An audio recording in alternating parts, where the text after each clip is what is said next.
Vamos a orar un momentito más para empezar esta mañana. Amado Padre, gracias siempre por tu amor y tu misericordia. Gracias, Señor, porque sentimos y sabemos que tú has derramado tu presencia en medio nuestro y que tú ministras a la necesidad de cada uno de nosotros. Señor, al entrar en el consejo de tu palabra esta mañana, te pedimos en el nombre de Jesús que por medio de tu Espíritu Santo tú hables siempre a nuestro corazón y vayas más allá, Señor, de solamente una emoción, de solamente una palabra que veamos, sino que realmente, Señor, pueda ser sembrada a lo profundo de nuestro corazón y se traduzca en todas las áreas de nuestra vida de forma permanente. Gracias, esta mañana queremos conocer un poco más de ti a través de tu palabra, conocer esa faceta de un Dios de grandes empresas, de un Dios de una visión muy grande y que tú sabes, Señor, que todos anhelamos servirte de una u otra manera. Gracias esta mañana y bendícenos con el ministerio de tu palabra en el nombre de Jesús. Amén.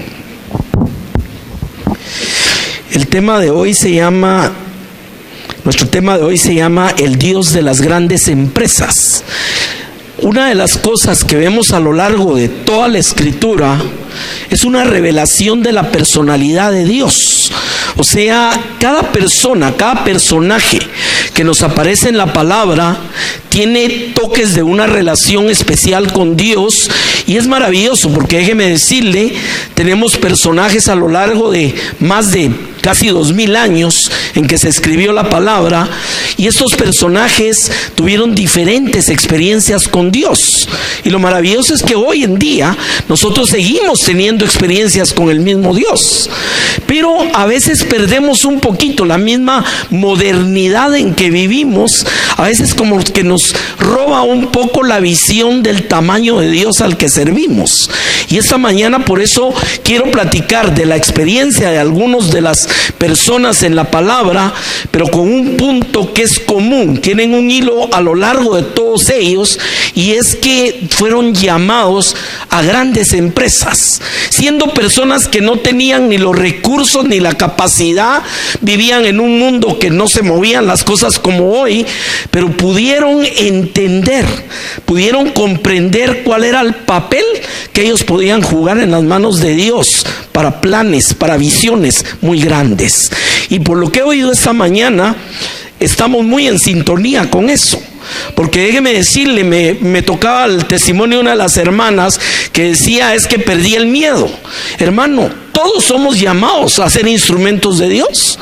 Y hay muchas cosas por las cuales nosotros somos los que limitamos ese poder de Dios en nuestra vida. Y esta mañana vamos a ver personajes que no eran ni Superman, ni Iron Man, ni los superhéroes que oímos hoy en día, sino eran personas igual que usted y que yo, con debilidades, con tristezas. Decía mi hermana, a veces me siento deprimida, le tengo noticias, nunca hemos dejado de sentirnos muchos deprimidos en muchas situaciones. O sea, es parte de nuestro caminar, pero qué maravilloso entender que tenemos un Dios que es un Dios de una visión muy grande y de grandes empresas. Amén. Bueno, ¿cómo hace Dios su obra? Primer punto, lo hace usando personas. Déjeme decirle, estoy convencido que si Dios hubiera mandado unos cuantos ángeles a evangelizar este mundo en vez de aquellos 11 personajes en el día allá después de que había resucitado, este mundo ya estaría totalmente evangelizado. Pero ¿por qué es al hombre a quien le place a Dios usar? Porque quiere tener una relación especial con cada uno de nosotros. Y esa es la bendición del llamado. Yo tenía una maestra cuando estudiaba teología que nos decía que el más alto llamado es el llamado que Dios le hace a cualquier persona. Y hermano, es maravilloso cuando tú empiezas a alzar tus ojos y empiezas a ver el tamaño de lo que Dios puede hacer a través de tu vida si tú estás dispuesto a caminar con Él. ¿Qué requisitos pide Dios? Pues ¿tiene que ser teólogo? No. ¿Tiene que ser pastor? No. Lo que Dios quiere es que puedas tomar y correr con la visión que Él ponga en tu vida. Ese es primer punto. el segundo punto, que estemos dispuestos a creerle, pero cuando digo a creerle no quiero que suene como la palabrita simple de creer. Cuando usted sabe que lo que Dios dice es la verdad, y que usted puede caminar y puede ir en medio de cualquier situación y está seguro que Dios está con usted y que no lo va a dejar ni lo va a desamparar.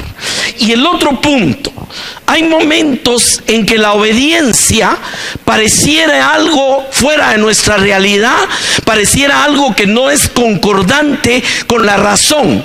Muchos de estos hombres que vamos a estar viendo se vieron enfrentados con circunstancias donde lo único que les quedaba era obedecer. Y cuando digo lo único que les quedaba, me refiero a que era contra todo entendimiento. Imagínense, voy a tocar ya anticipadamente un aspecto. Imagínense que después que Jesús resucitó y se fue, esperaron durante varias semanas la venida del Espíritu Santo. Y los que estaban perseverando en aquel momento en Jerusalén eran solo 120 personas. ¿Dónde estaban aquellos miles que habían oído a Jesús, que se habían alimentado? No, muchos se habían desanimado y se habían regresado, como los de Maús. Habían 120 personas.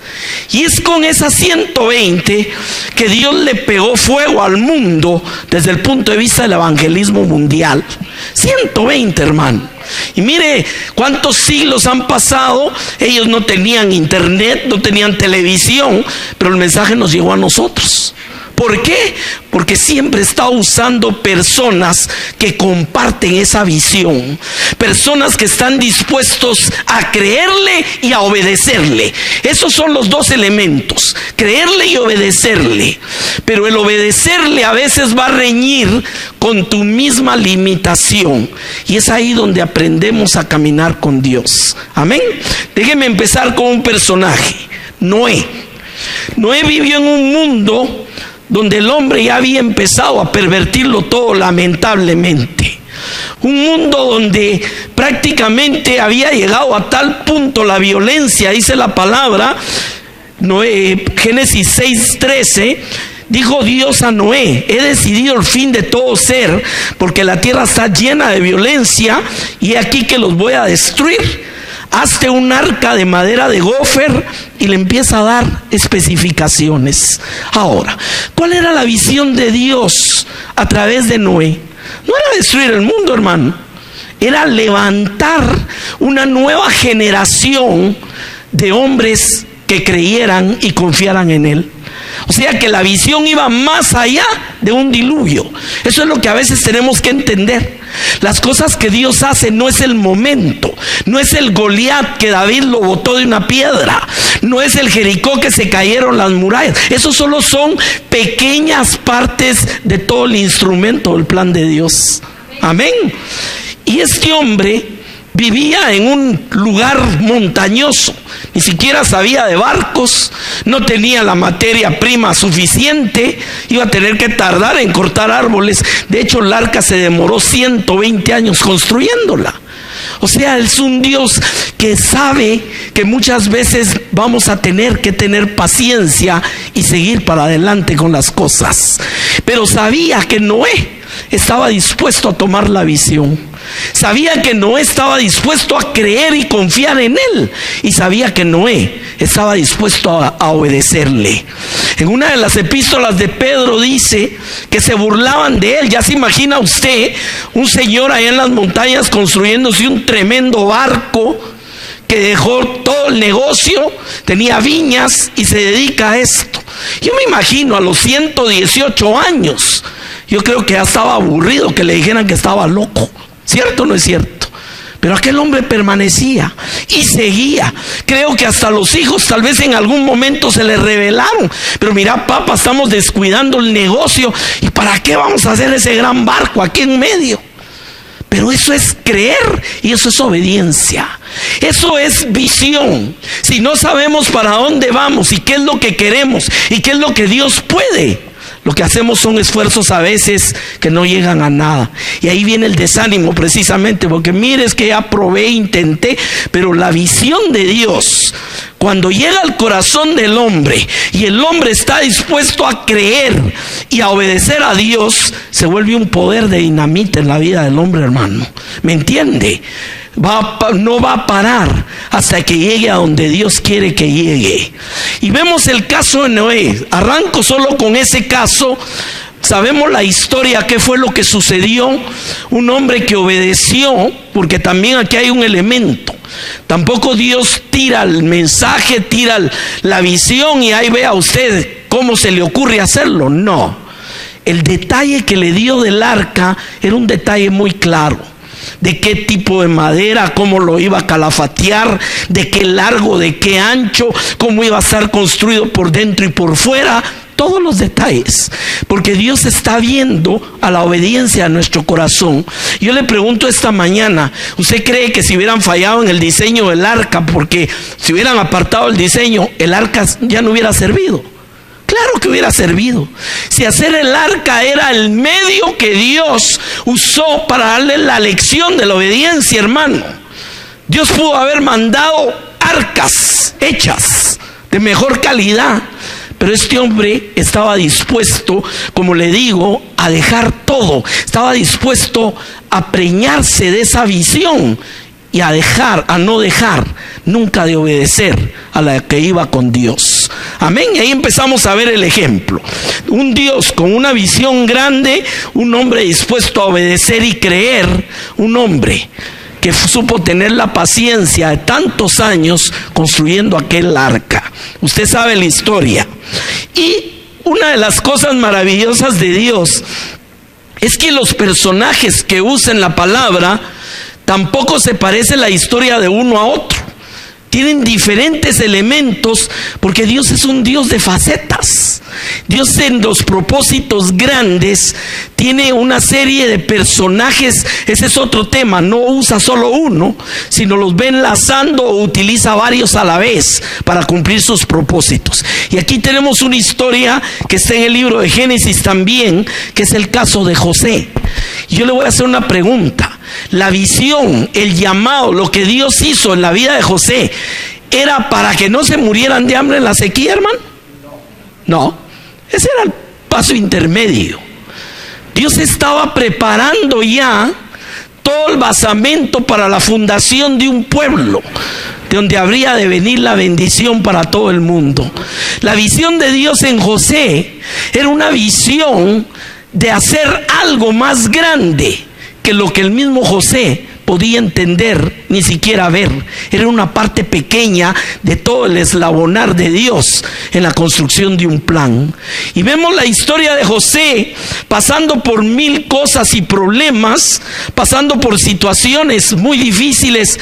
Fueron 15, 16 años de problemas, de esclavitud, de cárcel, lo suficiente para que cualquiera se desanimara. Pero sabía que en José tenía otra vez las mismas características. Tenía un personaje que no había abandonado aquellos sueños que le había dado Dios de joven. El sueño de las estrellas, el sueño, se acuerda, de la luna y etcétera. Lo guardaba en su corazón y era un hombre que estaba dispuesto a creer, confiar y obedecer a Dios en medio de toda circunstancia. Encuentra otra vez el patrón. Lo que fue mandado a José no tenía nada que ver con lo que le mandaron a Noé. O sea, lo de Noé era construir algo, claro, con una misma visión, pero en el caso de José, al principio ni siquiera comprendía qué era lo que Dios quería hacer. ¿Y sabe por qué se lo digo? Porque cuando murió Jacob, los hermanos vinieron a él en las partes finales de Génesis y tenían miedo que se iba a vengar de ellos. Y les dijo, no, porque ahora sé que Dios hizo esto para preservación de la familia. O sea, esto lo entendió años después, hermano. O sea que no vamos a pensar que el día que lo vendieron a los madianitas iba feliz. Ah, sí, es que voy para allá porque así voy a preservar. No es cierto. No es cierto. ¿Me entiende? A veces quisiéramos que Dios nos mostrara toda la plana para decir, entonces sí obedezco. No, por eso a Abraham ni siquiera le dijeron a dónde iba, hermano. Dice que salió sin saber a dónde iba. ¿Comprende eso? Dios quiere gente dispuesta, gente que comparta la visión, gente que confíe en Él, que crea en Él, y gente que esté dispuesta a obedecer. Ese común denominador lo vamos a ver en uno y otro y otro y otro y otro a través de toda la palabra. Y el plan de Dios siempre es un plan que va mucho más allá de lo que alguno de estos personajes pudo haber puesto su granita dentro de la construcción del reino de Dios. Amén. ¿Qué sucedió? Llegó el momento, nuevamente, otra vez los tiempos de Dios, en que tuvo aquel sueño Faraón. Mire los medios que usa Dios. Ahora el sueño no fue José, fue Faraón. Y trae y le muestra al Señor qué es lo que va a hacer a través de Faraón. Mire, yo vivo convencido de algo, se lo hizo a través de él, porque no es lo mismo que aparezca por ahí alguien que tuvo un sueño, a que alguien te venga a decir que ese es sueño de Dios. Y eso fue lo que Dios hizo en ese momento. Y empieza aquel hombre. Dice Génesis 41:34, haga esto Faraón y ponga gobernadores sobre el país y quinte la tierra de Egipto los 7 años de abundancia. Y ya sabe usted qué es lo que viene acá. Una sabiduría de Dios con un plan intermedio. Sobrevivir aquel momento de los años de sequía solamente sirvió para que los egipcios se abrieran a recibir a la pequeña familia de 70 y pico de personas de Jacob, que iba a ser la semilla que Dios estaba poniendo en aquel lugar para empezar a fundar una nación. Mire qué tremendo. Y tampoco llevó 2 años. Fueron más de 400 años para que creciera, se fortaleciera y germinara toda aquella base del pueblo que Dios iba a hacer. Y ahí viene y aparece otro personaje, Moisés, un hombre temeroso, un hombre, digo temeroso, que tenía miedo hasta de hablar, un hombre con 1000 cosas que cualquiera hubiera dicho, no, este ya no funciona, se arruinó. Imagínense 40 años en el palacio de Faraón recibiendo toda la educación de los egipcios, y de ahí lo echan al desierto, y a los 40 años usted lo encuentra cuidando ovejas ajenas del suegro. El hombre había perdido totalmente la visión, hermano. ¿Me entiende? ¿Usted cree que él se recordaba allá a los 39, cuando yo allá estaba en Egipto? No. Ya no, para él su vida eran las ovejas, el calor, el desierto, el ir a conseguir agua. Había perdido la visión. Y es el momento, otra vez los tiempos perfectos de Dios, cuando viene Dios y le habla a través de aquella zarza ardiente. ¿Y cuál es la reacción? Léalo, ahí está en Éxodo capítulo 3, está toda la reacción. La reacción es una reacción de no, Señor, te equivocaste, tocaste mal la puerta. Aquí el que vive es el Moisés que ya ni se recuerda de lo que había visto allá en Egipto. Le empieza a poner excusas, no sé hablar, ¿qué les voy a decir? ¿Quién le voy a decir que me mandó? ¿Quién soy yo para que vaya? Imagínese, hermano, que Dios se va a buscar un pastor de ovejas en medio del desierto de Madián para que vaya a encarar al faraón, que era uno de los reinos más poderosos de la tierra, que hasta tenía complejo de que se creía Dios, y que le vaya a decir, deja ir a mi pueblo. Hermano, esas son las empresas de Dios. ¿Y cuál era el plan? ¿Solo sacarlos de ahí? No, venía la segunda fase. Ahora vamos a construir ese pueblo en la tierra que le prometí a Abraham, a Isaac y a Jacob hace más de 400 años. Por ahorita es el tiempo de esto. Vamos viendo cómo camina Dios con ello. Y dice la palabra que sacó a aquel pueblo. Dice en Éxodo capítulo 3, verso 10. Miren lo que le dice el Señor. Ven por tanto, y ahora te enviaré a Faraón para que saques a mi pueblo, los hijos de Israel. Ahora, la primera respuesta, hermano. Entonces Moisés le dijo, sí, Señor, qué visión, gloria a Dios, estás con nosotros. No, hermano, no. ¿Me entiende el punto? La respuesta fue, oiga, ¿quién soy yo para que vaya Faraón y saque de Egipto a los hijos de Israel? Mira, hermano, ¿cuántas veces Dios no quiere usar tu vida? Y lo primero que viene a tu cabeza es, ay, no, es que yo no sé hablar. Es que ¿quién soy yo para irle a decir algo? Es que a mí ni me van a creer, ¿cierto o no? Y hasta somos bíblicos a veces, que nadie es profeta en su propia tierra. O sea, que lo llamen a predicar a la China y así va a tener éxito entonces. Ese es el punto, me explico. O sea, ¿quién soy yo para que vaya y saque a los hijos de Israel? Algo que sí entendía muy bien Moisés es que ese faraón era casi que un dios en Egipto y no era precisamente un reinito de unos cuantos soldaditos. Por eso me imagino que la confrontación de que Dios le esté diciendo ve, es una confrontación muy fuerte, hermano. Es donde de veras vamos a probar si estamos confiando en Él, si hemos tomado la visión de Él y si estamos dispuestos a obedecerle. Otra vez los mismos elementos. Le respondió, oiga Dios, ve porque yo estaré contigo. Hermano, con Dios haremos proezas, dice la palabra. Dios está conmigo como poderoso gigante. Pablo podía decir, si Dios es por nosotros, ¿quién contra nosotros? ¿Entiende ese punto? ¿Qué necesitaba esta gente? ¿Necesitaban de un ejército para combatir a Faraón? No, lo mandó solo con una vara. Eso es todo lo que le dio. Mire, Dios usa cosas así. A Sansón con una quijada de burra. Y así vamos viendo. A David 5 piedras y solo una fue suficiente. O sea, tampoco nunca le podemos decir a Dios, es que no tengo, no me alcanza. ¿Ya me explico de esto? Dios es Dios. Y si Dios está diciendo, yo te enviaré, y te está diciendo, yo estaré contigo, hermano, ya no necesitas más. No, mire que hay que hacer un presupuesto. Sí, el presupuesto se llama Dios está conmigo. ¿Entiende el punto de esto? Imagínense aquellos 120 ir por todo el mundo y predicar el evangelio a toda criatura. ¿Quién? Nosotros. ¿Será así? Pero Señor, si no tenemos ni avión privado para poder ir al mundo. No, hermano.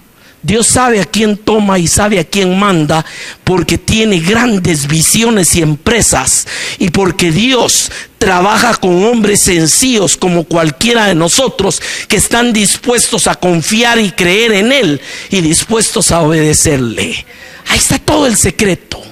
Y hermano, perdóneme, no tengo que dar una clase de teología, le voy a explicar la obediencia, es tal y tal. No, usted ya sabe que es obedecer, ¿cierto o no? ¿Sabe usted lo que es confiar? Mire, y hay momentos en que nuestra razón, nuestra humanidad choca de frente con la fe. ¿Es cierto o no es cierto? Hace unos días venía en un vuelo en Nueva York y nos agarró una turbulencia que, créanme, he volado muchos años, es de aquellas bonitas, como dicen. En ese momento, ¿qué te dice tu corazón, tu razón? Lo que te dice es ponerte a cuentas con el Señor, porque ya nos vamos. Pero tu fe, ¿qué te dice? No te dejaré ni te desampararé nunca. ¿Entiende la diferencia de eso, hermano? Y ese tipo de situaciones en nuestra vida son situaciones de muchas veces donde aprendemos a caminar con Dios. Ese es el punto. ¿Qué sucedió acá? ¿Moisés al fin se levantó y fue? Sí, sí fue. Ah, pero mire, el Señor le puso un ejército de ángeles. No. Iba solo, no los miraba, pues, estoy seguro que iban, pero no los miraba, pero estaba dispuesto a obedecer, estaba dispuesto a confiar, estaba dispuesto a tomar la visión. ¿A qué me mandaste, Señor? A que me vayas a sacar esos 600,000 de a pie, sin contar mujeres y niños. Y todavía le vamos a poner un ingrediente a la cosa, con una mentalidad de perdedores y esclavos que te van a alegar a cada gotita de agua que no haya, te van a estar murmurando. A ese pueblo lo mandó a traer. Y un momento en todo, cuando usted lee la historia de la salida de Israel, murmuraban por todo, que no hay agua, que nos van a matar, que para qué salimos. Ese era el pueblo que lo mandó Dios a guiar. Y hubo un momento, hermano, en que Moisés le dice al Señor, Señor, si no vas a ir conmigo, mejor nos quedamos aquí, porque sabía que lo sustentaba era el caminar con Dios.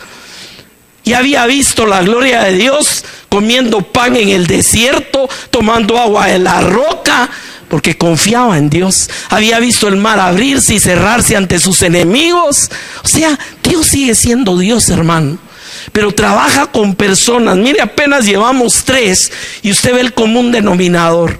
Estuvieron dispuestos a tomar la visión de Dios, que no era chiquita, porque ese es el punto.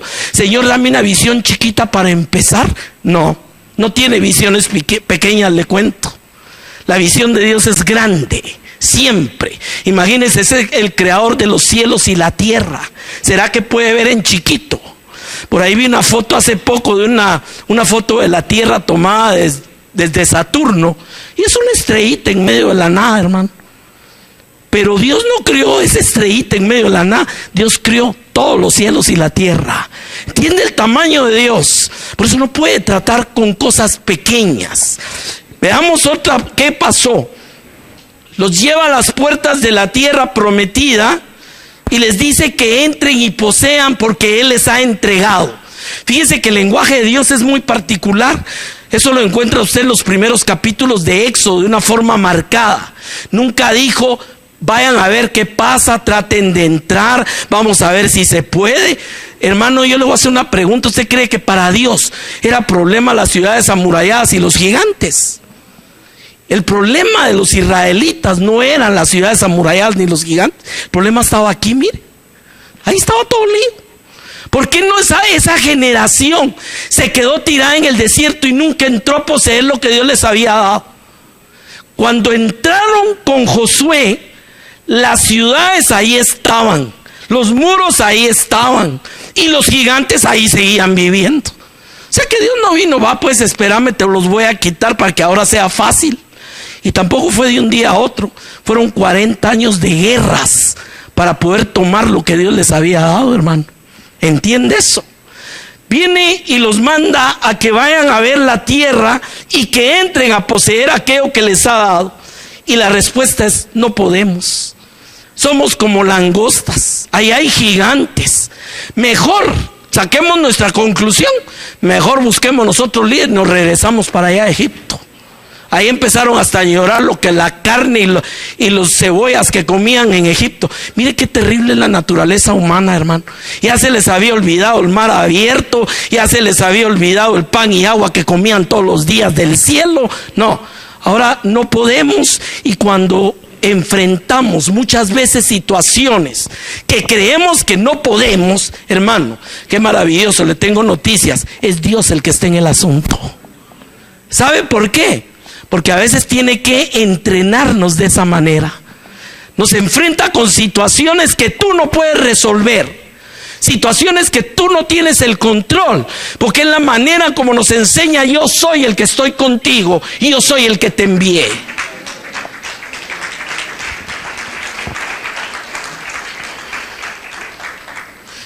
¿Qué sucedió? Dice el libro de Números, hermano, que no le creyeron a Jehová. Ese era todo el lío, por como le vuelvo a decir. ¿Cuál es la situación? Tomar la visión de Dios, confiar en Él y creer con todo tu corazón y obedecerle. Sin esos requisitos sí no se puede caminar con Dios, hermano. Sin esos requisitos, aunque había un plan de que toda aquella generación que salió de Egipto entrara a poseer la tierra, no entró más que 2. Los que se atrevieron a confiar y los que se atrevieron a creer en Dios. Mire qué lección esa tremenda, hermano. ¿Será que en el plan de Dios era: los voy a sacar para que se mueran en el desierto? No. Somos nosotros los que ponemos la barrera con nuestra incredulidad, con nuestra desobediencia. Somos nosotros los que dejamos que no se pueda hacer el propósito de Dios en nuestra vida. Y fíjense que suena un poquito difícil esto, porque Dios es soberano, pero mire usted el caso de Sansón. ¿Usted cree que el plan de Dios era que Sansón parara ciego, esclavizado, siendo el hazmerreír de los filisteos? ¿Sería ese el plan de Dios para la vida de Sansón? ¿Quién tuvo la culpa, hermano? Y así está llena la Biblia también.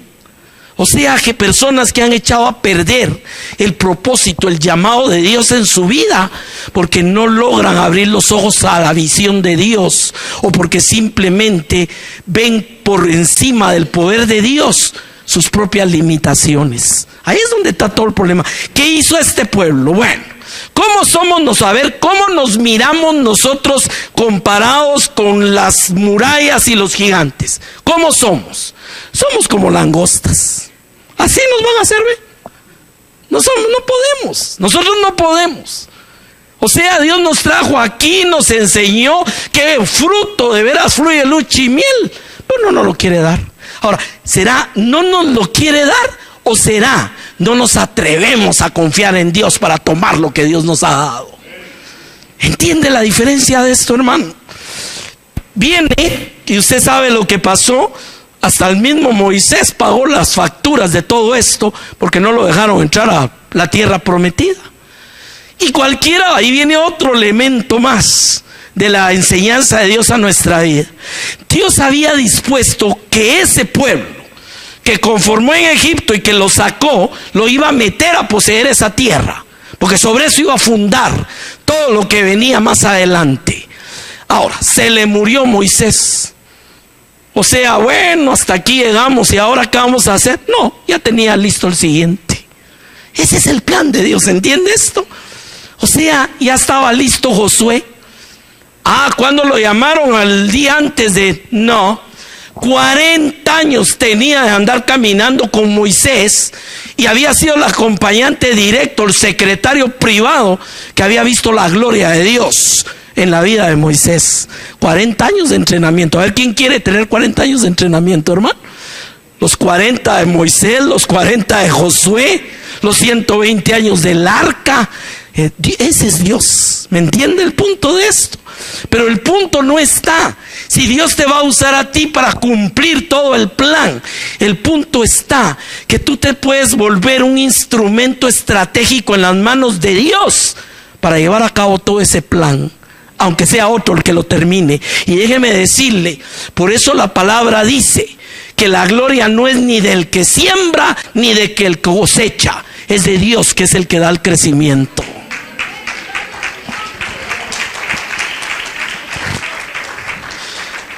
Me ha tocado ver muchas personas en mi ministerio que ahora están dando fruto en otro lado. Y dice uno, pero si invertí 15 años en entrenarlo, antes me molestaba, ahora no. Ahora le digo, qué bueno, otro que va para la batalla. ¿Entiende ese punto, hermano? O sea, Dios es Dios. Y aquí se murió Moisés. Ok, mire cómo empieza el libro de Josué. Aconteció después de la muerte de Moisés, siervo de Jehová, que Jehová le habló a Josué diciendo: mi siervo Moisés ha muerto. Ya lo sabía, estaba triste todavía. Ahora pues, levántate y pasa este Jordán, tú y todo este pueblo, a la tierra que yo les doy a los hijos de Israel. Yo os he entregado, como lo había dicho a Moisés, todo lugar que pisare la planta de vuestros pies. Imagínense qué llamadito el que le hace Dios a Josué, hermano. O sea, ya, está bueno, qué lindo fue Moisés, un siervo fiel en la casa de Dios, lo dice en el libro de Hebreos, etcétera. Sí, pero ahora te toca tu turno. Ahora eres tú el que se va a levantar y va a entrar a poseer y va a meter a este pueblo. Y Josué estaba listo, hermano. Y también tuvo sus fallas, porque todos fallaron. Esa es una característica que Dios pone. ¿Por qué? Para enseñarnos que no eran superhombres. ¿Qué sucedió con Josué? Después de la estrepitosa victoria de pasar el Jordán y ver caer los muros de Jericó, al primer enemigo que lo salió corriendo y les mató unos cuantos, se sentó a chillar con todos los demás. Ay, Dios, ¿para qué nos trajo? ¿Me entiende? Y Dios, a mí me gusta mucho cómo habla Dios con Josué. ¿Cuántos no necesitamos que Dios a veces nos hable así? No le vino a cuchuchar, no le vino a dar un besito. No, mijito, vení para acá. No, llega con una pregunta: ¿y tú qué estás haciendo ahí sentado? Y aquel se para: ay, es que levántate, limpia el pecado y vamos otra vez, que ya se te olvidó a lo que te llamé. Ese es Dios. Amén. Y gracias por esa fuerza que pone en nuestra vida. Si se sentara a llorar, hermano, nadie haría nada. Pobre Jeremías. Mire, profeta llorón le decían a Jeremías. Ya me imagino, ay Señor, pero ahí va para adelante. Imagínese un ministerio de 65 años predicando y nadie se le convierte. Ya es para que, ¿será que el Señor me llamó a mí? Pero cumplió, sí. El día de mañana Israel no pudo decir, no hubo una voz que nos habló. Ese era el propósito de Dios en la vida de... Por eso le digo, cada siervo no se parece a otro, hermano. Lo que llamaron a hacer a Moisés no se parece con lo de Josué, ni con José, ni con Abraham, ni con Noé. Todos tienen un tiempo, en un momento especial en el plan de Dios a lo que los ha llamado. Eso es lo más maravilloso de la variedad con que Dios trabaja con sus siervos. Pero eso sí, todos, no importa en qué momento y bajo qué situación y cuál era el llamado, si tenían común denominador. Creían, confiaban y obedecían. ¿Estamos en lo correcto o no? Dios no cambia, hermano. Sigue buscando gente con esas características. Sabemos lo que pasó. Se levantó y Dios les entregó la tierra prometida. Y viene otra fase. Muere Josué y mueren los ancianos que habían visto la conquista y sí tuvieron una falla. No supieron trasladar la visión a la nueva generación y se levantó una generación que ya no conocía a Dios. Mire qué tremendo. Les habían medio contado a lo lejos y empiezan a venir una serie de opresiones sobre Israel en aquella tierra que ya Dios les había entregado. 7 apostasías, 7 arrepentimientos, 7 restauraciones en preparación a que viéramos hacia los 39 reyes que venían más adelante para enseñarnos la lección. Cuando tú crees, cuando tú confías, cuando eres fiel, yo te voy a bendecir y no hay diablo que te haga frente. Pero cuando tú te apartas y no quieres, no te quejes del aguacero que viene. Ese es el mensaje. Imagínense 39 reyes y no sé cuántos jueces y la historia es la misma. Se alejaban, les venía por todos lados, les llovía, hermano. Y en medio de todas esas situaciones, nuevamente el plan de Dios. Mire, un rey Acab, una Jezabel, todos esos malos de la lica, ¿no le iban a echar a perder el plan a Dios? Amén. No, tenía sus Ezequías, sus fieles, y con ellos era por amor a su siervo David. Dice allá atrás no sé cuántas generaciones que no los abandonaba y los seguía sacando y sacando porque estaba preparando la venida del Mesías ya.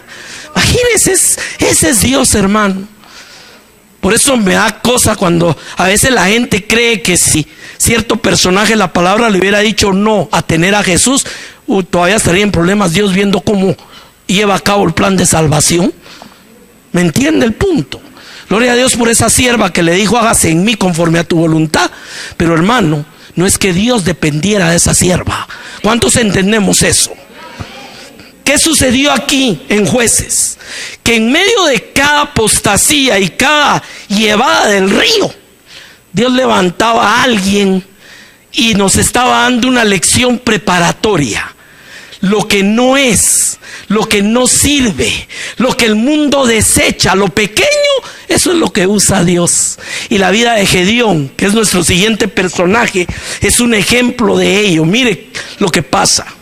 Dice en Jueces 6:12, y el ángel de Jehová se le apareció a Gedeón y le dijo: Jehová está contigo, varón esforzado y valiente. ¿Qué estaba haciendo aquel hombre en ese momento? Estaban llenos de miedo de los madianitas que les robaban la cosecha siempre, y de noche salían a esconder en las cuevas lo poco que les dejaban. ¿Dónde está lo esforzado y valiente ahí, hermano? ¿Sí o no? Mire, yo me imagino que cuando le dijo varón esforzado y valiente, Gedeón haber dicho: ¿a quién le estarán hablando? Porque yo no soy ni esforzado ni valiente. Pero esa es la visión de Dios sobre la vida del hombre. Cuando Moisés dijo: ¿quién soy yo, Señor? Tú eres ese vaso que yo voy a usar y que no importa lo que pienses ahorita. ¿Entiende el punto de eso? Y Gedeón era de la tribu más pequeña de Israel, de la familia más chica, y todavía con papás idólatras para acabar de ponerle la guinda al helado. Ni siquiera, o sea, es que la familia ama a Dios. No, tenían por ahí todas sus imágenes y todo. Imagínense. Fíjense el llamado de David, de la ciudad más chiquita de Israel, de la familia más pequeña, de la tribu más pequeña y el más pequeño. ¿Es Dios Dios? O sea, Señor, y este sí de plano lo va a usar el Señor porque es un Arnold Schwarzenegger. No, hermano. Dios usa personas como usted y como yo, pero que estemos dispuestos a tomar la visión, que estemos dispuestos a creer y confiar en Él, y que sobre toda cosa estemos dispuestos a obedecer. ¿Está ahí el común denominador o no está? Viene y llama a Gedeón. Gedeón le respondió, con un lamento: ah, Señor mío, si Jehová está con nosotros, ¿por qué nos ha sobrevenido esto? ¿Y dónde están tus maravillas que nuestros padres nos han contado? O sea, que sí sabían que nos sacó de Jehová de Egipto y ahora nos ha desamparado y nos ha entregado en las manos de los madianitas. Mire cómo la cabeza del hombre tuerce todo. Déjeme explicárselo de esta manera. Primero, ¿se habían acabado las maravillas de Dios? No. Él era el que los había desamparado y entregado. Ahora, ¿qué era lo que estaba pasando? Mire, si yo salgo a las 2 de la mañana en diciembre al patio de mi casa sin camisa y está lloviendo, voy a decir que Dios me mandó una gran gripe dentro de 2 o 3 días. O yo me la estoy buscando, hermano. ¿Me entiende el punto? O sea, tenían un conocimiento torcido de las cosas de Dios. ¿Cómo que Dios? Si no dicen pues que nos sacó de Egipto, ¿y dónde está? Mira lo que estamos viviendo. Y es cuando la vida del hombre no cuadra con lo que Dios quiere. Pero es porque el hombre lo ha echado a perder, hermano. ¿Cuántos tenemos que entender eso? Hay un libre albedrío. Hay una responsabilidad. Esto no es de pase aquí al frente, levante la mano y va a bajar un rayo y lo va a volver un Moisés. No. Es un trabajo de todos los días, con tu corazón, con tu naturaleza, con tus bajas pasiones, con un montón de cosas que tenemos que pelear para ser útiles en las manos de Dios. ¿Entiende ese punto?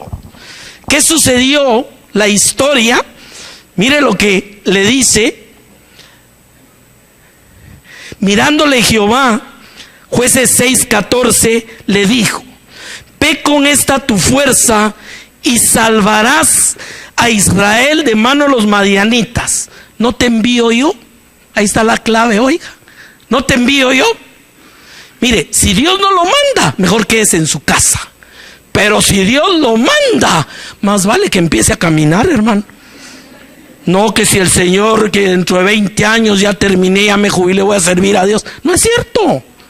Si no lo sirve ahorita, no lo va a servir nunca. Eso es lo que a veces no entendemos, hermano. Mire, yo tenía un compañero en la oficina y cabal eso decía: es que yo cuando me vaya a la oficina voy a servir a Dios. Un día me lo encontré en la caja de ahorro y le digo: ¿y qué tal, le digo, sirviendo a Dios? No, todavía no me ha dicho en qué. Y ya pasaron como 5 años que se fue. ¿Entiende eso, hermano? Por eso este no es un tema donde nos jubilamos tampoco. El llamado de Dios es permanente hasta el día que estés en su presencia, que tampoco te vas a jubilar si no vas a cambiar de chance. De lo que hacías en la tierra, ahora lo vas a ir a alabar para la eternidad. Así que más vale que la alabanza sea como la de hoy, porque estamos entrenando. Amén. ¿Qué sucedió? Miren la forma como Dios hace las cosas otra vez. Levanta un ejército grandote, 30,000, algo así. Y de una vez le dice: el que tenga miedo que se va a su casa, y se le fueron 20,000, hermano. Y dice que los madianitas eran como la arena del mar. Imagínense qué ejército el que iba a enfrentar. Imagino el pobre Gedeón diría: si con 30 ya estaba en desventaja, ahora con 10 no sé ni qué voy a hacer. Pero todavía se la van a poner más difícil.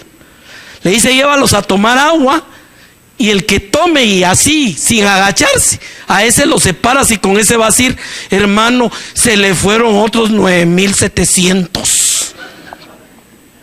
Ese es Dios, hermano. Imagínense, le dejaron el 1% de lo que él había logrado juntar para pelear contra Madián? El 1%. ¿Por qué? Porque la lección de Dios es otra vez: aquí el lío es que yo estoy contigo y no te voy a dejar ni te voy a desamparar. Punto. ¿Qué sucedió? Ahora viene el armamento. Mira, te dejé 300, pero eso sí, les voy a dar lo más sofisticado, con drones y con rayo láser y con... No, ¿sabe cuál les dio de armas? Un cantarito, una vela y una trompeta. Ese es Dios, mi amado. Imagínense lo que pensaron los soldados. Oh, chica, ya nos quedamos solo 300. Bah, pero nos van a dar un buen arma. Vamos a ir a los Rambo ahí por todos lados llenos. No, aquí está tu cantarito, tu tea y tu trompeta. Hermano, va para salir corriendo. Pero ¿sabe por qué Dios le dejó esos 300? Porque esos 300 seguían confiando en la visión. Seguían creyendo que Dios les iba a dar la victoria. Y posiblemente los demás decían: están chiflados. Se atrevieron a creer y van y estaban dispuestos a obedecer además. Y los pone alrededor de Madián, del ejército de Madián, que estaban acostados. Y les dice: bueno, aquí viene la táctica de guerra. Cuando yo diga, todos quiebran el cántaro y sacan la luz y tocan la trompeta y gritan: por Jehová y Gedeón. Imagínense qué tremenda estrategia de guerra, ¿no? Pero era suficiente para que los madianitas se mataran entre ellos mismos y se acabara ese pueblo de una vez que los había oprimido. Nuevamente, ¿con quién trabaja Dios, hermano?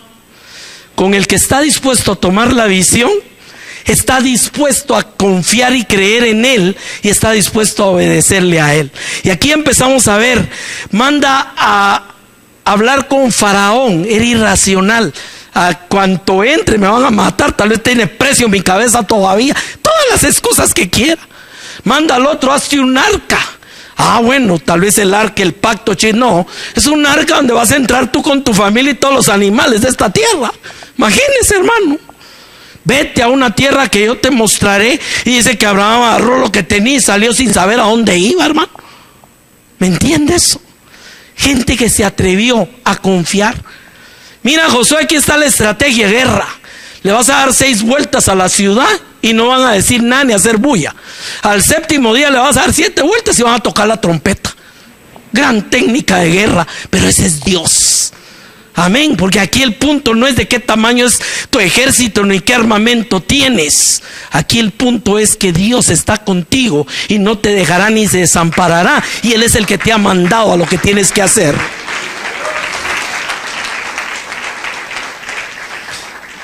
Viene otra etapa en Israel.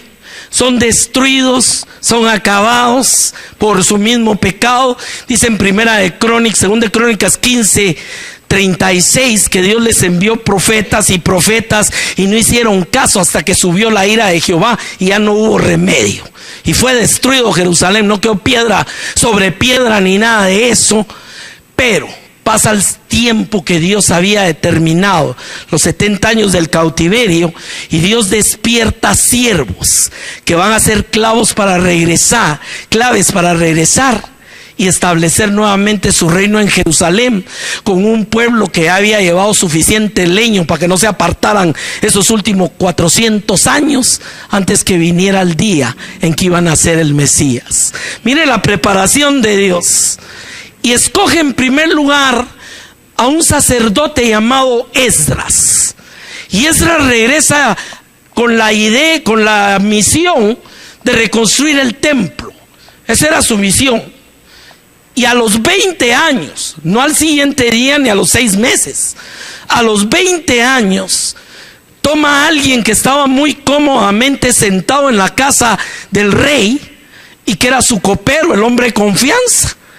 Y pone en su corazón aquel toque que siente sensibilidad de que el pueblo está en mal, y se decide a cambiar el palacio por un montón de enemigos que no lo querían y por el trabajo de ir a reconstruir los muros de Jerusalén. Y ese es Nehemías. Amén.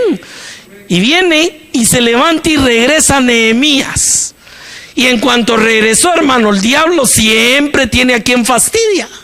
Sanbalat, Tobías, eran como 4, pero de lo peorcito, usaron de todo. Desde sentémonos a comer juntos para pervertirlo, hasta te vamos a matar, hasta irle a decir al rey que ese se estaba rebelando. Todas las estrategias sucias del diablo están en el libro de Nehemías. Estúdienlo. Sanbalat, Tobías, no me acuerdo cuál es el otro. Pero ese es. Y en medio de todo eso, este Nehemías les dice: ustedes no tienen suerte ni parte en esto. Nosotros nos levantaremos y reconstruiremos ese muro. Y no pararon, hermano. No pararon. Y ahí hay un versículo en Nehemías que es el equilibrio perfecto de caminar con Dios. Pusieron guardias, oraron a Jehová y pusieron guardias. ¿Por qué le digo perfecto? Porque es el equilibrio de tu prudencia, pero eso no significa que no confías en tu Dios. No, mire, yo creo en Dios, voy a dejar la puerta abierta y no se entran los ladrones. Va a regresar a encontrar si le dejan algo, hermano. ¿Me entiende el punto? El equilibrio. Y dice la palabra que en un tiempo récord, a ver cuántos saben en cuánto tiempo levantaron los muros. 52 días. Mire que cuando Dios está en el asunto y lo surgía, la cosa no para. Y ahí están. Y le digo, ese plan de Dios era grande. Y cómo empataba dentro de toda la visión de Dios preparar nuevamente a Jerusalén ahora para la venida del Mesías. Esas son las visiones de Dios. ¿A quién usa? Usa un Nehemías, un Esdras, hombres que estaban dispuestos a tomar la visión de Dios, a confiar y creer en Dios y a obedecer a Dios. O sea, en toda la Biblia, de Génesis a Apocalipsis, usted encuentra ese mismo patrón, y no va a encontrar a nadie que sea de los ricos y famosos por sí mismo ahí, sino la galería de los héroes de la fe, que es muy diferente. Llegamos al Nuevo Testamento, hermano. Viene Jesús, y ¿a quién escoge para que sean sus discípulos? Habían 2 escuelas muy altas de teología en la época de Jesús, la de Gilel y Gamaliel. No fue a pedir referencias ni a pedir a quién le podían dar los que eran summa cum laude. No. Se va a Nazaret, a Capernaum, una tierra olvidada y alejada, maldecida de parte de los mismos judíos, y empieza a buscar pescadores. Mire cómo es el Señor, ¿no? ¿Por qué? Porque el problema no era quiénes eran, el problema es quién los llama y quién está con ellos. ¿Entiende eso? Y empieza la fase de entrenamiento, hermano. Denle ustedes de comer, quiten la piedra, entreno tras entreno. Y sale toda la naturaleza humana, pero ¿de dónde vamos a sacar para darle a esta multitud? Y las otras, pues si ya tienen no sé cuántos días de muerto, vamos a remover la piedra. Entrenamiento, y entrenamiento, y entrenamiento. Así que si quieres servir a Dios, hermano, es como que te enrolaste en el ejército de los santos de Dios, pero tienes que estar dispuesto a pasar el entrenamiento. Amén. Y al final lo crucifican, lo entierran, y los discípulos ardían de fe, esperando que resucitara. No, hermano, se fueron a chillar, a esconder. Léanlo si ahí está en su Biblia. Estaban lamentando, lo mataron. Miren los de Maús, es que nosotros creíamos que él era. Bueno, ¿no les han dicho que ya resucitó? Sí, unas mujeres dicen que resucitó, pero todos iban para el pueblo de regreso. No creían, hermano, no creían. Mire, a Tomás, mucha gente dice: es que yo soy como Tomás. O que le gusta que lo coscorroneen entonces en la fe. Porque a Tomás no le llegó a felicitar el Señor. Bien, Tomás, tienes un buen sentido común, ¿no? Le dijo: mete las manos y toca y cree, y bienaventurados usted y yo, que sin ver creemos. Amén. No mire que si el Señor se aparece en un aro de luz y oigo una voz que me dice: hijo, ven, yo le voy a servir, quédese sentadito, mi hermano, y consígase unas buenas películas, porque va a estar un buen rato sentado. ¿Cierto o no? ¿No es así que trabaja Dios? Usted sabe cuando eso arde en su corazón. Usted sabe cuando lo llamaron. Amén. Usted sabe. Dios es poderoso y va a trabajar con la vida, no importa de quién, pero que esté dispuesto a confiar en la visión, confiar en Él, creer en Él y obedecer. O sea, ¿no es el mismo común denominador? Bueno, se les aparece el Señor, hermano, después que había resucitado, y les pega la regañada. Léalo, ahí está en Marcos. Dice que lo reprendió por su incredulidad. O sea que no vino precisamente mis discípulos amados, no, vino mucha. ¿Ustedes qué quieren ver para creer? Pues, ¿me entiende? Vaya, ¿y qué hace usted con alguien que le pegó la regañada porque le falló? Y después les da la gran comisión, como que la cosa no cuadra, ¿no? Pero ¿sabe por qué? Porque él sabía que estaban dispuestos a levantarse, confiar en él, tomar la visión y obedecerle. Ese era el punto. Y mire qué comisión, Mateo 28, 18. Jesús se acercó y les habló diciendo: toda potestad me es dada en el cielo y en la tierra. Por tanto, id y haced discípulos a todas las naciones. Ni sabían que existía América todavía, hermano. ¿Sí o no? A todas las naciones. No habían entrado ya con los caníbales en África. O sea, todas las naciones. Esa es la visión de Dios. Ir por todo el mundo y hacer discípulos a todas las naciones, bautizándolos en el nombre del Padre, el Hijo y el Espíritu Santo, y enseñándoles que guarden todas las cosas que os he mandado. Ahora, ¿cuál es el sello de todo esto? Y he aquí, estoy con vosotros todos los días hasta el fin del mundo. Ahí está el sello otra vez. Usted sabe que los reyes firmaban con un sello. Usted y yo tenemos el sello de Dios en nuestra vida. Mire, usted no lo ve el enemigo como usted cree.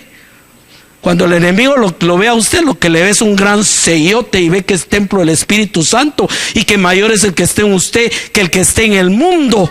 Eso es lo que Dios... Ahora, algo que sí sabe el diablo. Sabe si usted cree o no cree. Porque es ahí donde aprovecha para matar, robar y destruir. Cuando la gente no cree. Ese es el punto de esto. Tremenda comisión. Tenían recursos, tenían capacidad, tenían todo, hermano. Nada.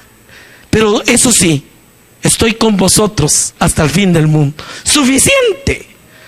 Y salieron y empezaron a predicar, pero se les olvidó un detalle, que la cosa no solo era Jerusalén.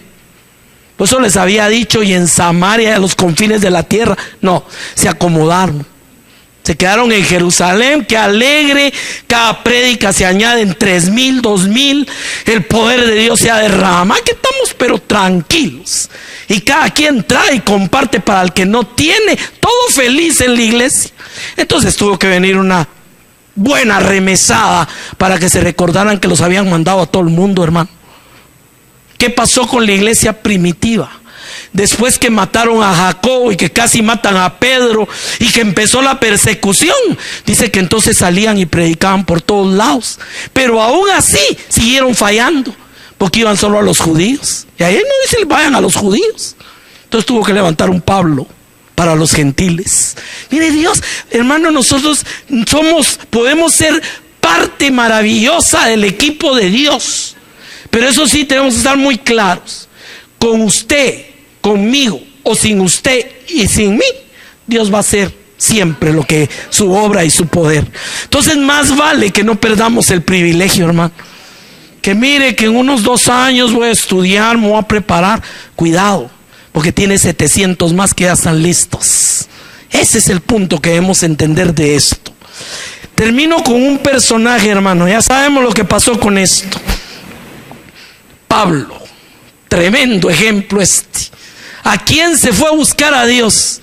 Este sí era teólogo y sí tenía enseñanza y todo, y sí era una persona poderosa, pero enemigo del evangelio, hermano.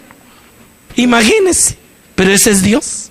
Por eso el Pablo decía, lo hizo, se apareció a mí como abortivo, para mostrar, ahí es para mostrar su gloria. Y viene el hombre y está criado en el Sanedrín, todavía no es parte de por la edad, pero ya le dan las comisiones del Sanedrín y se vuelve enemigo de Dios, hermano. Y usted ya sabe lo que pasó el día del caballazo, le digo yo, cuando lo botaron del caballo y Jesús se le apareció, y como estaba entrenado no para sentarse en la silla y calentarla, sino para trabajar, le pregunta dos cosas. ¿Quién eres? Necesitaba conocer al Señor. ¿Y qué quieres que haga de una vez? Porque si te me apareciste es para que haga algo, no es solo para que yo salga de mi error. Y esa es una verdad que nos pasa a todos, hermano. ¿Cuál es tu caballo del que te botaron? No sé. Algunos nos botan del elefante para que caigamos más duro, pero lo que sí es que Dios tiene que botarnos a veces de nuestra propia naturaleza, de nuestro orgullo, de nuestra propia suficiencia, para poder tratar y ser siervos de Él. ¿Entiende el punto esto? ¿Qué sucedió? Viene Pablo y empieza a compartir su testimonio. Ya sabe lo del rey Agripa, todo esto en el libro de los Hechos. Lea conmigo, aquí termino. Hechos 26, 16. ¿Qué le dijo Jesús a Pablo? Levántate, ponte sobre tus pies, porque para esto he aparecido a ti.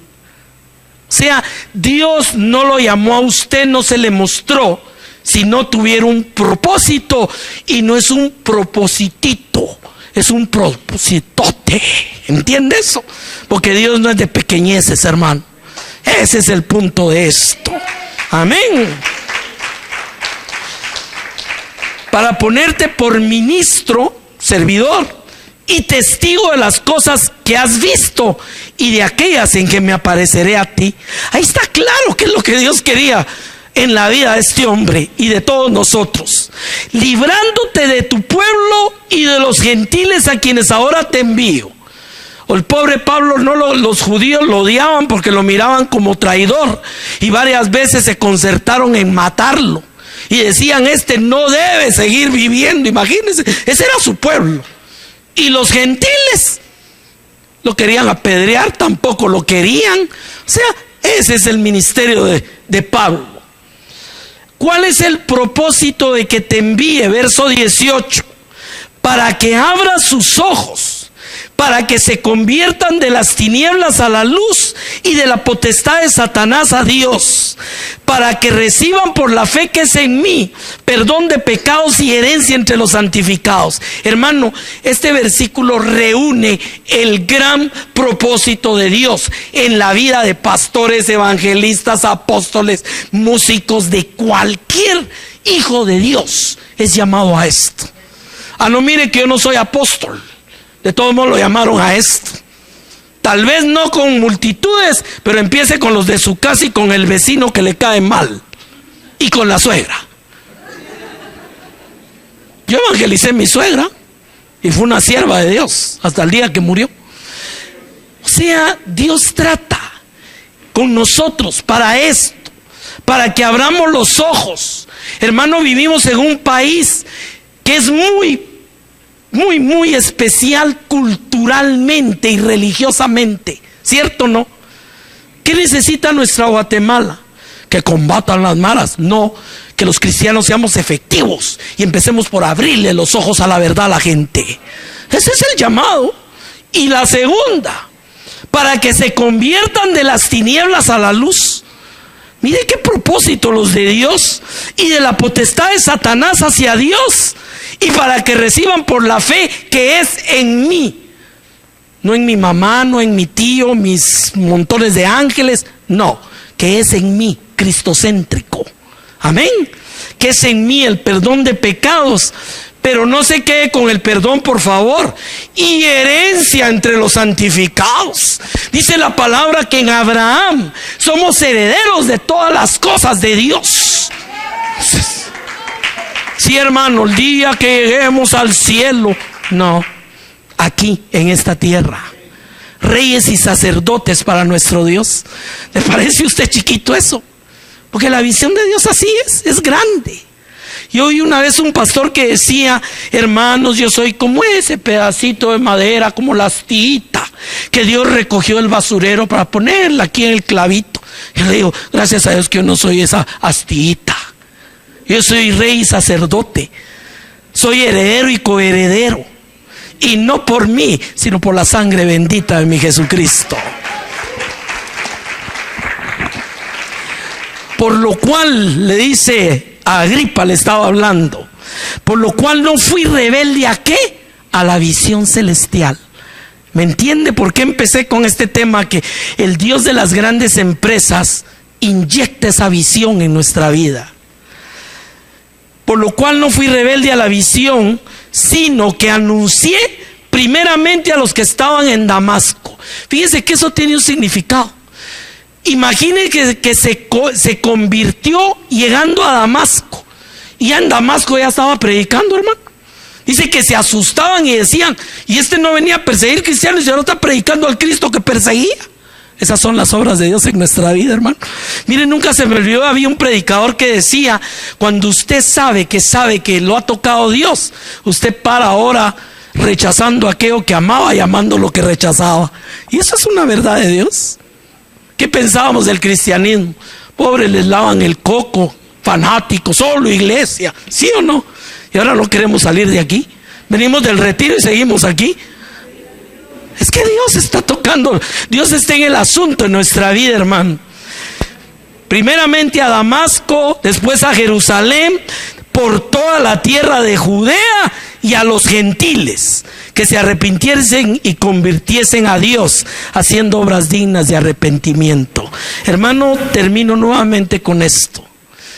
Pablo era un hombre de recursos. No mires que él sí tiene apoyo. No, lo que tenía era cólera de todos los judíos, y los gentiles no lo querían y desconfiaban de él también. ¿Cierto o no?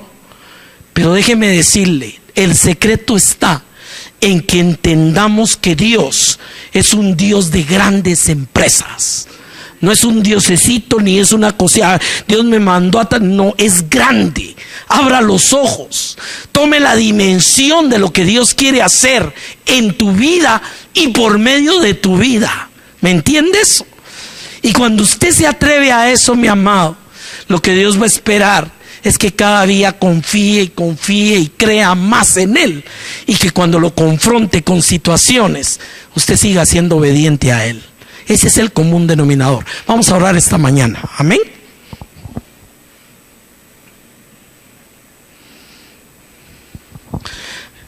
Perdóneme que fue largo el mensaje, pero lo doy en dos partes. Aquí lo metí en una. Vamos a orar. Mire, no le voy a decir que venga al frente, ni siquiera que levante la mano, pero sí lo voy a invitar y le voy a dejar un reto. Ahí en lo íntimo, en lo personal, ahí donde está, por favor ni pestañee para que, no es cosa de que los demás vean que, no. Yo le invito esta mañana, usted quiere de a de veras, pero óigame lo que estoy diciendo, quiere de a de veras servirle a Dios. Hágase la pregunta, hermano, porque hay un precio que pagar, y es estar dispuestos a confiar y obedecer. Es dispuestos a que verdaderamente tomemos la visión de Dios en nuestra vida. Pregúntese a su corazón esta mañana si está listo. Si tiene duda, si tiene temor todavía, déjelo en su corazón. Y no tiene que ser en este momento. Tampoco yo voy a obligar a nadie en su corazón a que, bueno, sí tiene que ser. No. Pero ya el reto está hecho. El llamado está hecho de Dios a tu vida. Amén. El llamado a que abras los ojos de aquellos que están viviendo en tinieblas y se conviertan de las tinieblas a la luz. El llamado a que rompan con la potestad de Satanás en sus vidas y sean trasladados al reino del Señor. El llamado para que reciban perdón por medio de la sangre bendita de Jesucristo y reciban herencia entre los santificados.